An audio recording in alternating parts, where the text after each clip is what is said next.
160। হঠাৎ সারাদিন না বের হয়ে এখন বের হলাম। একজন যাত্রী আমার জন্য অপেক্ষা করতেছে। হঠাৎ কল দিল যে ভাইয়া একটু আসেন, চিটাং রোড আসি, যাত্রাবাড়ি যাবে, তারপর ওয়ারি যাবে। বারবার কল দেওয়া রিকোয়েস্ট করার পরে বের হতে বাধ্য হলাম। চিটাং রোড থেকে রিসিভ করব, দেন যাত্রী কোথায় কোথায় যাবে আপনাদেরকে দেখাবো। আজকে যদিও বের হওয়ার কোনো মুভমেন্ট ছিল না, তাও ভাবলাম বাসায় বোরিং লাগতেছে, এই জন্য বের হয়ে আসলাম।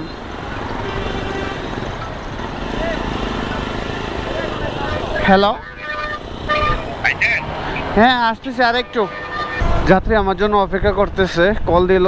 আমি বলছি ভাই একটু অপেক্ষা করেন, আসতেছি। কাছাকাছি চলে আসলাম। যাত্রী চিটাং রোড থেকে যাবে, আমার বাসা তো সাইনবোর্ড, এখান থেকে আসলাম।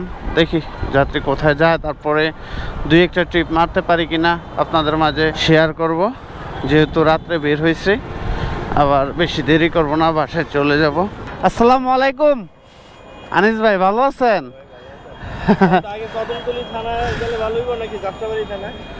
কদমতলী থানায় আগে কোথায় যাবেন?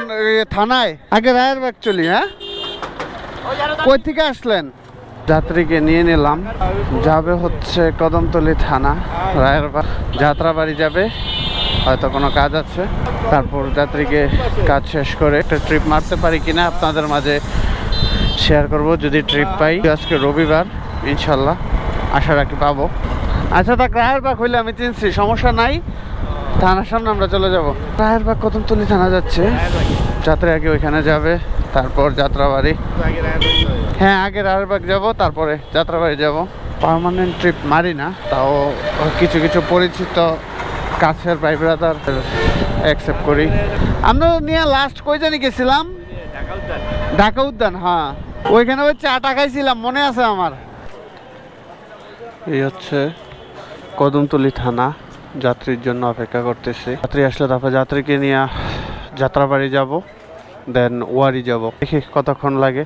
সময় 7:45 বাজে, রাত্র বেরোছিলাম 7:30, 7:30। এখন 7:45 বাজে, 15 মিনিট লাগছে এখানে আসতে।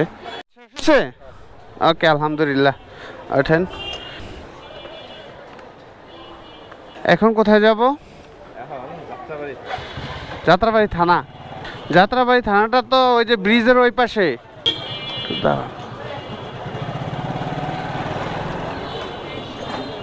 ধন্যবাদ। এদিক থেকে বের হইতে পারলেই বাঁচি, যে জামজোট দেখতেছি। এখন যাব হচ্ছে যাত্রাবাড়ি থানা।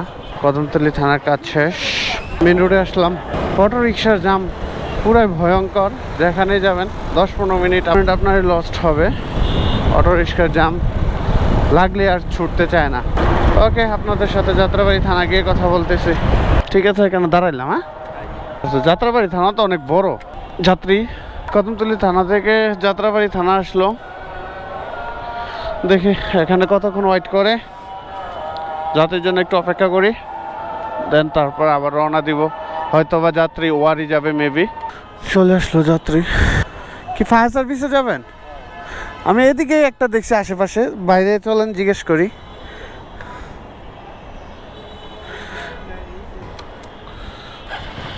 এখানে আশেপাশে একটা ফায়ার সার্ভিসে দেখছি। ফায়ার সার্ভিসের অফিসটা কোন দিকে? যাত্রাবাড়ি জনপথের মোড়ে আসলাম, থেকে হানি ফ্লাইওভারে উঠে যাব। ওয়ারি যাবে না, ডিসিশন চেঞ্জ, যাবে হচ্ছে মিরপুর, কিন্তু আমি তো মিরপুর যাব না। সো যাত্রী উনি বলতেছে ঢাকা ইউনিভার্সিটির সামনে মেট্রো রেল স্টেশনে নামাই দিতে। মেয়র হানি ফ্লাইওভারে উঠে যাব।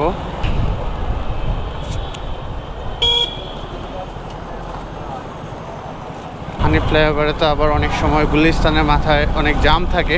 হয়তো বা আজকে অনেক রাত্র হয়ে গেছে, 8টার উপরে বাজে। যদি জাম না থাকে তাইলে তো ভাগ্য ভালো, একটানে চলে যেতে পারবো। ঢাকা মেডিকেল দিয়ে হানি ফ্লাইওভার থেকে নামবো, এখান থেকে ডাইরেক্ট ঢাকা বিশ্ববিদ্যালয় মেট্রো স্টেশনে চলে যাব। ঢাকা মেডিকেল যাওয়ার পথে হানি ফ্লাইওভারে আজকে হুন্ডার জন্য, হুন্ডা এক পাশ দিয়ে যায়, বাকি গাড়িগুলো এক পাশ দিয়ে যায়। হুন্ডায় একটু জায়গা থাকে বাইক যাওয়ার মতো, ওই দিক দিয়ে সবাই জোরে জোরে বাইক টানে। যদিও রিক্সি, তাও আমাদের দিন শেষে এই দিক দিয়ে যেতে হয়। তাই এবার থেকে নামতে জাম দেখতেছি। ঢাকা মেডিকেলের সামনে অনেক জাম, বুঝতেছি না এত জাম কেন। যদিও আমি ডাইনে চলে যাব, দোয়েল চত্বরের সামনে দিয়ে মেট্রো স্টেশন চলে যাব। দোয়েল চত্বরের কাছে চলে আসলাম। অনেক সময় দোয়েল চত্বরে জাম থাকে, আজকে দেখতেছি কোনো জাম নেই। ঢাকা বিশ্ববিদ্যালয়ের মেট্রো স্টেশন চলে আসলাম। বড় ভাই এখান থেকে মিরপুর যাবে মেট্রো দিয়ে, যদিও আমাকে বলছে কিন্তু এত রাতে এত দূরে গিয়ে পরে যাত্রীও পাবো না। ভাই নিজে থেকে বলল যে মেট্রো স্টেশনের সামনে নামাই দিলে হবে। আচ্ছা, থ্যাংক ইউ ভাইয়া। ওকে, আল্লাহ হাফেজ, সাবধানে যায় না। আলহামদুলিল্লাহ, যাত্রী আমাকে 400 টাকা দিছে। চিটাং রোড থেকে কদমতলী পুলিশ স্টেশন হয়তো 5 কিলো ছিল। ওইখান থেকে যাত্রাবাড়ি একটু দাঁড়াইছি, যাত্রাবাড়ি থেকে ঢাকা বিশ্ববিদ্যালয় মেট্রো স্টেশন চলে আসছি।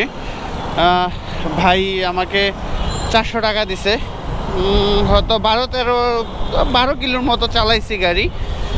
আলহামদুলিল্লাহ 400 টাকা পাইছি। দেখি এখান থেকে 2টা ট্রিপ মারতে পারি কিনা। টিএসসির মোড়ে আসছি। এই হচ্ছে ঢাকা টিএসসির মোড়।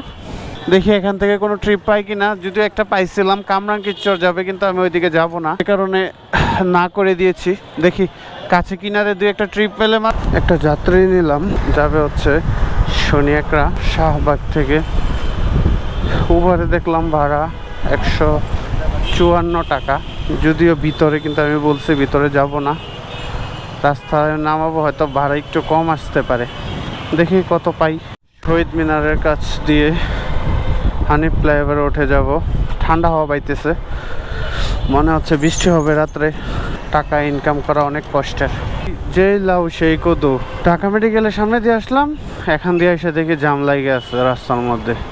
সায়দাবাদ টার্মিনাল নামার এই জায়গাটায় প্রায় লোকাল বাস এখানে থাইমা যাত্রী নামায়, থামিয়ে অনিয়ম করে যাত্রী নামায়, আর যাত্রীরাও এখানে নামে, দুর্ঘটনার শিকার হইতে হয়। চলে আসছি টুল প্লাজার কাছে, হানিফ ফ্লাইওভার টুল প্লাজার কাছে। দারুণ করছে, আগের থেকে সুন্দর করছে টুল প্লাজা, লাইটিং করছে অনেক সময় টুল প্লাজাতে অনেক ভিড় হয়। হানিফ ফ্লাইওভার টুল 10 টাকা, যেটা যাত্রী বহন করে সব সময়। হ্যাঁ, আচ্ছা আচ্ছা। রাস্তাটা অনেক সময় জাম করে রাখে লোকাল বাসগুলো, এই জন্য মাঝখানের রাস্তাটা, ঢাকা চিটাংয়ের যে রোডটার কথা বলতেছি, মাঝখানের রোডটা কিন্তু খুবই ফাঁকা থাকে। শনিয়াকড়ার ভিতরের এই রোডটা, ব্রিজের উপরে অনেক গাড়ি থামিয়ে থাকে। হ্যাঁ হ্যাঁ, 150।